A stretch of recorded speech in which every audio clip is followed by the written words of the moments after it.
Techno International Bhatanagar, a member of Techno India Group, offers BTech and Diploma Engineering courses in its Lush Green campus. For admission, contact the number shown. নতুন বছরের শুরুতে ATM বিভ্রাট। দক্ষিণ বারাসাতের একাধিক ATM মেশিনের টাকা থাকলেও তুলতে পারছে না গ্রাহকেরা। অভিযোগ, কেউ বা কারা এটিএম মেশিনের কিবোর্ডে অ্যাডহেসিভ লাগিয়ে দিয়েছে। মঙ্গলবার সকালে স্কুল শিক্ষক বিশ্বজিৎ মারিক দক্ষিণ বারাসাত বাজার সংলগ্ন এলাকায় এটিএম থেকে টাকা তুলতে এসেছিলেন। প্রথমে তিনি বরোদা ব্যাংকের এটিএমে ঢুকে টাকা তোলার চেষ্টা করলে দেখেন ওই এটিএমে মেশিন কিবোর্ডে 0 ডিজিটটা কাজ করছে না। ভালো করে লক্ষ্য করে দেখেন 0 ডিজিট সুইচের চতুর্দিকে কেউ বা কারা কোনো অ্যাডহেসিভ দিয়ে দিয়েছে। জরুরি প্রয়োজনের জন্য তিনি এরপর পিএনবি ব্যাংকের এটিএমে ঢুকে টাকা তোলার চেষ্টা করতে গিয়েও একই ঘটনার সম্মুখীন হন। সেখানেও ঠিক একইভাবে মেশিনের 0 সুইচের ধারে অ্যাডহেসিভ দেওয়ার জন্য তিনি টাকা তুলতে পারলেন না। বিষয়টি এটিএম সংস্থাকে গুরুত্ব দিয়ে দেখার জন্য আবেদন জানান শিক্ষক বিশ্বজিৎ মারিক। একই ঘটনা ঘটেছে অন্যান্য গ্রাহকদের ক্ষেত্রেও। সকাল থেকে একটার পর একটা এটিএম কাউন্টার ঘুরে টাকা তুলতে পারছে না কেউই। নতুন বছরের প্রথম মাসের শুরুতেই টাকা না তুলতে পেরে দুশ্চিন্তায় পড়েছেন তারা। এটা কোনো কাজ করছে না। এই যে জিরোটা একদম কোনো সিল হয়ে গেছে। সর্দার, দক্ষিণ বারাসাত পিএনবি ব্যাংকের এটিএমে আমি আজকে এসেছি টাকা তুলতে এসে দেখছি যে টাকার যে অ্যামাউন্টটা যখন মাপতে যাচ্ছি তখন জিরো যে ডিজিটটা সেটা নিচ্ছে না। কে বা কারা হচ্ছে ওই 0 ডিজিটের উপরে হচ্ছে কোনো আটা বা জাতীয় কোনো কিছু লাগিয়ে দিয়েছে, যার জন্য এটা কাজ করতে পারছে না। সুতরাং মাসের প্রথমের দিকে এরকম টাকা তুলতে অসুবিধা হচ্ছে। সেই কারণে ব্যাংকিং কর্তৃপক্ষকে অনুরোধ করছি আপনারা এটা একটু দেখুন যাতে এর সমস্যার সমাধান করা যায়, যাতে পাবলিকগুলো এরকম হ্যারেস বা অসুবিধা যাতে না পড়ে।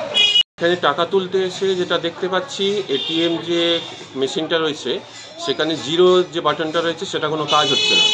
কেউ বা কারা কোনো কি স্বার্থের জন্য জানি না, তারা হচ্ছে আঠা জাতীয় কিছু সেইটা লাগিয়ে দিয়ে গেছে মাসের প্রথমে। এখন প্রত্যেকটারই টাকার দরকার। আমি টাকা তুলতে এসেছি, 2-3টে এটিএম ঘুরে এখানে এসেছি, কিন্তু জিরো বাটনটা কোনো কাজ করছে না। একটাই যেটা অনুরোধ সংস্থাকে, অর্থাৎ ব্যাংকিং যারা এখানে চালাচ্ছেন সেই ব্যাংক কর্তৃপক্ষকে অনুরোধ, এইগুলোর যাতে সিকিউরিটিটা আরও যাতে জোরদার করা হয় এবং যাতে রক্ষণাবেক্ষণগুলো আরও ভালো করে হয় মাসের প্রথমে, এইগুলো দেখার জন্য তাদেরকে অনুরোধ করছি।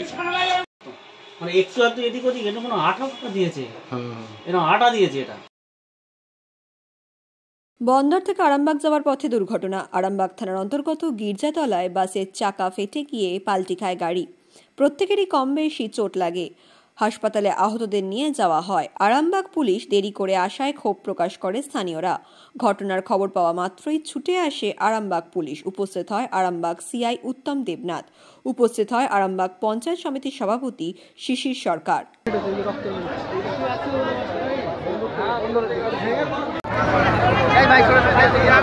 ঘটনাটা ঘটেছে হয়েছিল আস্তে আস্তে গাড়িটা পাশ দিয়ে আজ পর্যন্ত আমাদের রুগীগুলো এখনো পড়ে আছে।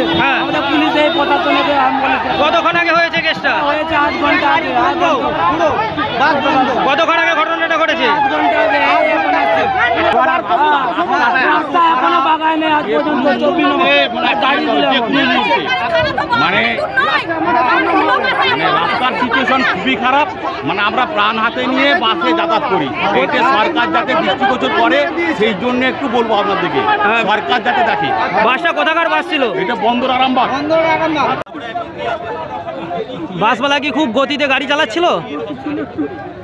অন্য কোনো গাড়ির সঙ্গে ধাক্কা লেগেছে? হঠাৎ করে উল্টে গেল? আপনি কোথা থেকে আসছিলেন? কোথায় যাচ্ছিলেন? আরামবাগ যাচ্ছিলেন? বন্দর থেকে গাড়িটা আসছিল, যারা প্যাসেঞ্জার ছিল বলছে মানে রেসারেসি করে এসে এখানে উল্টে গেছে। ট্রেন দিয়ে গাড়িটাকে তুলে দিয়ে রাস্তা পরিষ্কার করার ব্যবস্থা করছে। কতজন আহত হয়েছে মনে হচ্ছে? মোটামুটি এখন যে কটা তুলেছি আমরা 10টা গাড়িতে, 40 এখন।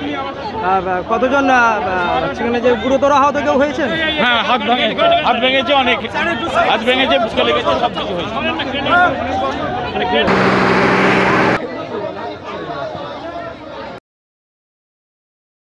পুলিশের হাতে নিগৃহীত হলেন যুবক। চিকিৎসার প্রয়োজনে রোগীকে টাকা দিতে গিয়ে রাস্তাতেই পুলিশের হাতে নিগ্রহের শিকার হয়েছে মুর্শিদাবাদের ডোমকল থানার মামুদপুরের বাসিন্দা মুকুল মণ্ডল। তিনি ডোমকল পুরসভার অস্থায়ী কর্মী। পুলিশের চড়থাপ্পড়ে অসুস্থ হয়ে পড়েছেন মুকুল। ন্যায় বিচারের দাবিতে পুলিশের দ্বারস্থ হলেন নিগৃহীত যুবক। মঙ্গলবারই ঘটনার কথা জানিয়েছেন ডোমকলের মহকুমা পুলিশ আধিকারিককে লিখিত অভিযোগ করে। জানা গিয়েছে, গত 29 ডিসেম্বর শুক্রবার স্তন ক্যান্সার রোগে আক্রান্ত বেনুয়ারা বিবিকে মুর্শিদাবাদ মেডিকেল কলেজে ভর্তি করার মুকুল। মামির অপারেশনের জন্য প্রয়োজন ছিল টাকার। গত শনিবার মুমূর্ষু রোগীকে বাইকে করে টাকা দিতে যাচ্ছিলেন তিনি। ওই দিন বিকেলে ডোমকল থানার কলাবাড়িয়া নাজিরপুরের মাঝামাঝি রাস্তায় তাকে আটকায় 3-4 জন কর্তব্যরত সিভিক ভলেন্টিয়ার। তারা গাড়ির কাগজ দেখতে চাইলে তিনি বলেন গাড়ির কাগজপত্র বাড়িতে রয়েছে, তাকে কিছু সময় দিলে কাগজপত্র নিয়ে আসতে পারবেন। তার কোনো কথা না শুনেই জোরপূর্বক পুলিশ গাড়িতে তোলে যুবককে। ওই গাড়ির ভেতরেই তাকে এলো পাথারি চট থাপ্পড় মারে বলে অভিযোগ। পাশাপাশি অকথ্য ভাষায় গালিগালাজও করা হয়। জানা গিয়েছে হেলমেট পরেই ছিলেন তিনি। তার কাছে আধার কার্ড এবং ড্রাইভিং লাইসেন্সও ছিল, সেগুলো দেখানোও হয়। কিন্তু পুলিশ কর্মী আসল কাগজ দেখতে চান, তা দেখাতে না পারায় তার উপর শারীরিক নিগ্রহ করা হয় বলে অভিযোগ। এই নিগৃহীত যুবকের আরও অভিযোগ, তাকে থানায় নিয়ে আসার সময় হুমকিও দেন ডোমকল থানার সাব ইন্সপেক্টর রবিউল আলম মির্জা। ডোমকল মহকুমা হসপিটালে মেডিকেল করাতে নিয়ে যাওয়ার সময় তাকে শাসানি দেওয়া হয় বলেও অভিযোগ।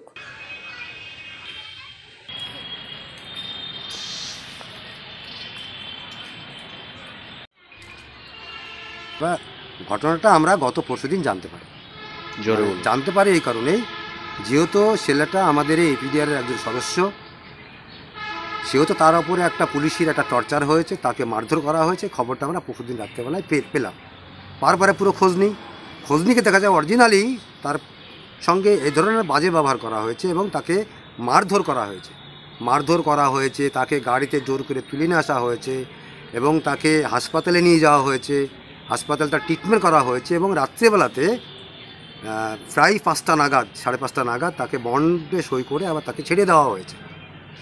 এখানে প্রশ্ন হচ্ছে যে একজন, আমরা যেহেতু মানবাধিকারের কর্মী, আমরা দীর্ঘদিন ধরে বিভিন্ন অধিকারের আন্দোলনের প্রশ্নে থাকি, সেহেতু এখানে বুঝতে পারছি আমরা যে প্রশাসন বা পুলিশ একদম আইনি অপব্যবহার করেছে এবং একটা সাধারণ নাগরিক, তার রুগী ছিল বহরমপুর হাসপাতালে, তার সেখানে যাওয়াটা খুব জরুরি ছিল, সেখানে তাকে না যেতে দিয়ে তার উপর যত রকমের হেনস্থা দরকার, মারধর, গালিগালাজ সমস্তটাই করেছে। যার জন্যে আমরা একটা লিখিত কমপ্লেন করেছি মুকুলের সামনে, মুকুল নিজে করেছে, তার সঙ্গে ডোমকল ব্লক এপিডিআর তার সঙ্গে জড়িয়ে আছে। আজকে আমরা এসডিও সাহেবের লিখিত কমপ্লেন করলাম এবং এসপিকে এবং ডিএমকে এবং ডোমকল থানার যে আইসি তাকেও আমরা পোস্টের মাধ্যমে আমরা একটা লিখিত অভিযোগ করেছি। আমি 29 ডিসেম্বর আমার নিকটাত্মীয়াকে বহরমপুর হসপিটালে, মুর্শিদাবাদ মেডিকেল হসপিটালে অ্যাডমিশন করায়। সে সিরিয়াস পেশেন্ট ছিল আর তার অপারেশন সেই দিনই হয়েছিল। আর আমি রাত্রে এসেছিলাম এবং তারপরে দিন 30 ডিসেম্বর আমি আবার বহরমপুরের উদ্দেশ্যে যাচ্ছিলাম। কলাবাড়িয়া এবং নাজিরপুর এর মাঝ বরাবর যে জায়গাটা আছে ফাঁকা জায়গা, সেখানে পুলিশ এবং সিভিক দাঁড়িয়েছিল, সেখানে আমাকে দাঁড় করায়। আমি বাইকে যাচ্ছিলাম, আমার হেলমেট পরেছিলাম, সেই অবস্থা আমাকে দাঁড় করায় এবং আমি তাদেরকে বলি যে আমার কাছে ড্রাইভিং লাইসেন্স আর আমার কাছে আধার আইডি আছে, বাকি পেপার নেই, আপনারা তো চেক করে নিতে পারেন এখানে। সিভিকগুলো অফিসারের সাথে কথা বলতে বলে। অফিসারকে আমি ঠিক সেম ঘটনা বলি যে আমি হসপিটাল যাচ্ছি আর আমার কাছে আছে, বাকি সব পেপার আপডেট আছে আমার। অফিসার বলে যে গাড়ি রেখে চলে যাও, কাগজ দেখিয়ে গাড়ি নিয়ে যাও। আমি অফিসারের কথা মতো ঠিক গাড়িটা রেখে চলে আসছিলাম। একটা টেকার ধরানো, তখনই একটা টেকার আসছিল, মানে আমাকে বহরমপুর যেতে হতো এবং ফিরতে হতো। 3:30-4 তখন বাজছিল প্রায়, ফিরতে হতো যেহেতু রাত্রে। দাঁড়িয়েছি রাস্তায় এসে, আর 2-3 জন সিভিক এসে ধাক্কাতে এবং পুলিশের গাড়িতে নিয়ে গিয়ে তুললো আমার। আর ওই পুলিশটার নাম ছিল রবিউল আলম মির্জা। উনি অশ্লীল ভাষায় গালিগালাজ করতে, যে কথা আমরা বলতেই পারবো না, যে শব্দগুলো বলতে পারবো না, তেমনভাবে গালিগালাজ করতে এসে আমার মুখে, কানে এবং কান বরাবর আর মারতে শুরু করে। আর তারপরে যে অনেকক্ষণ আমাকে ওখানে বসিয়ে রাখে এবং ডোমকল হসপিটালে নিয়ে আসে। সেখানে আমাকে আসার সময় বলে যে যদি ডাক্তারের সামনে কোনো অসুবিধার কথা বলিস তাহলে থানায় নিয়ে গিয়ে আবার মারবো এবং এমন কেস দিব যে তোর যে চাকরি আছে সেটাও থাকবে না। মানে আমি একটা কাজ করি ডোমকল পৌরসভাতে ক্যাজুয়াল কর্মী হিসেবে। আচ্ছা, আমি ডোমকল হসপিটাল নিয়ে এসে আমার বিপি চেক করা হয়, যেটা অস্বাভাবিক ছিল, 151/39 ছিল। আচ্ছা, সেখান থেকে ছেড়ে দিল এবং আমি থানায় নিয়ে এসে একটা বেল বন্ড সই করে নিয়ে 500 টাকা নিয়ে আমাকে ছেড়ে দেয় এবং গাড়িও দিয়ে দেয়। আমি তারপরে বহরমপুরে আবার ওই রাত্রে যেহেতু পেশেন্ট ছিল আমার আবার যেতেই হতো, আবার গেলাম এবং নিজের ট্রিটমেন্ট করাই। প্রথমে এমার্জেন্সিতে যাই, তারপরে আমাকে ইএনটিতে পাঠাই, সেখান থেকে প্রেসক্রিপশন করে নিয়ে আমার সমস্যার কথা জানিয়ে যে কানে অস্বাভাবিকতা বোধ করছি, এখনও করছি, সেটা প্রায় 1000 টাকার ওষুধ কিনি আমি সেই দিনকে। ও ট্রিটমেন্ট চলছে, এবার ওষুধ খাচ্ছি এবং অস্বাভাবিকতা এখনও কিন্তু কোনো কিছু কমেনি। আপনাকে কি দিয়ে মারধর করেছে? 2 হাত দিয়ে মেরেছে। কতবার মেরেছে? কম করে 30 বার মেরেছে, 30টা থাপ্পড় মেরেছে কম করে। সেটা কোনো চিন্তা, এত মারলো যে অন্য কোনো দেখারও চিন্তা ছিল, সময় পাইনি আমি যে কে মারছে আমাকে না মারছে। ওই অফিসারটা মেরেছে। সিভিকরা কি মারধর? সিভিকরা মারেনি, অফিসারই মেরেছে। অফিসারই মেরেছে। আপনার অপরাধটা কি ছিল? আমি তো নিজেই জানি না। আমি তো বলছি আমার গাড়ি, আমি কিছুই জানি না ব্যাপারে যে মারলো কেন আমাকে। যদি আমার ড্রাইভিং লাইসেন্স ফেল থাকে বা ইন্স্যুরেন্স ফেল থাকে বা কোনো গাড়ির কোনো সমস্যা থাকে তো আমার নামে একটা ফাইন করতে পারে, কিন্তু আমার তো কোনো কিছু ফেল নাই।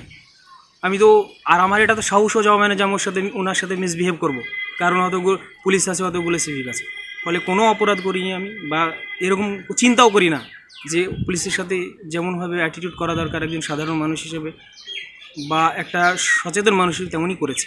বাট উনি, ওনার হয়তো ইচ্ছা ছিল যে ওনাকে কিছু দিয়ে চলে যায়, এরকম একটা ইন্টেনশন থাকতে পারে। আপনাকে কি ধরনের হুমকি দেওয়া হয়েছে, মানে গাড়িতে করে তুলে নিয়ে আসার পর? হ্যাঁ, কি ধরনের হুমকি দেওয়া? গাড়িতে বসে যখন উনি বললেন যে তোকে ছেড়ে দেবো, কিন্তু যদি ডাক্তারের সামনে গিয়ে যদি উল্টোপাল্টা কথা বলিস এমন মারবো আর এমন কেস দেবো জীবনে তুই জামিন পাবি না। কে বলেছে কথাটা? ওই রবিউল আলম মির্জা, পুলিশ অফিসার। কোন থানায়? আমি ডোমকল থানা। আজকে কি করলেন? আজকে আমি এসডিপিও সাহেবকে কমপ্লেন করলাম। এটা কালকে করেছিলাম, উনি ছিলেন না, আজকে রিসিপ্টটা দিলেন, উনি গ্রহণ করেছেন। আর আমি বাই পোস্ট হচ্ছে ডিএমকে, এসপিকে এবং আইসিকে কমপ্লেন করেছি। আপনার নাম পরিচয়? আমার নাম মুকুল মণ্ডল, ডোমকল পৌরসভা 16 নম্বর ওয়ার্ডের আমি বাসিন্দা, মোহাম্মদপুর গ্রাম।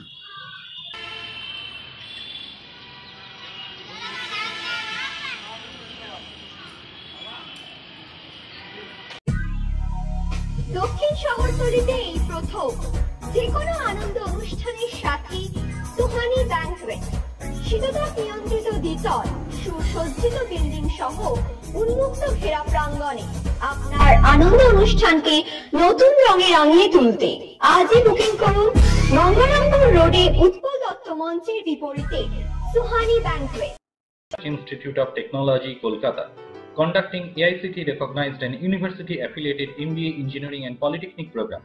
Padma Shri Dr. K.L. Chopra, ex-director of IIT Kharagpur, and faculties from IIM, IIT, NIT, Calcutta and Jadavpur University are teaching. 20 acres campus with hostel and canteen facility, library, book bank facility, language lab, Wi-Fi campus, sports complex, gymnasium and swimming pool. Strong association with 50 companies for best training and placement. For detail, visit BBIT.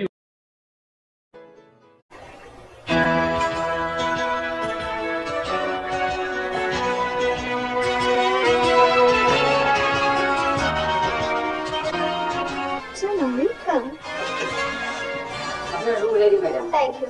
আপনাদের মালিক গোপাল ঘোষ কোথায়? নমস্কার। Homely পরিবেশ। One coffee, please. আধুনিক জগতে বিজ্ঞাপনের একমাত্র হাতিয়ার flakes. দক্ষিণ শহরতলিতে এই প্রথম অত্যাধুনিক ফ্লেক্স প্রিন্টিং করা হচ্ছে মহাশতলা পুরাতন ডাকঘরের মালতারা এন্টারপ্রাইজে। এখানে flex, front light, back light, star flex, vinyl front light, beside back light ছাড়াও ডিজিটাল যে কোনো কাজ করা হয়। প্রিন্টিং জগতের বিশ্বস্ত প্রতিষ্ঠান মালতারা এন্টারপ্রাইজ, পুরাতন ডাকঘরে ভারত পেট্রোল পাম্পের বিপরীতে মালতারা এন্টারপ্রাইজ।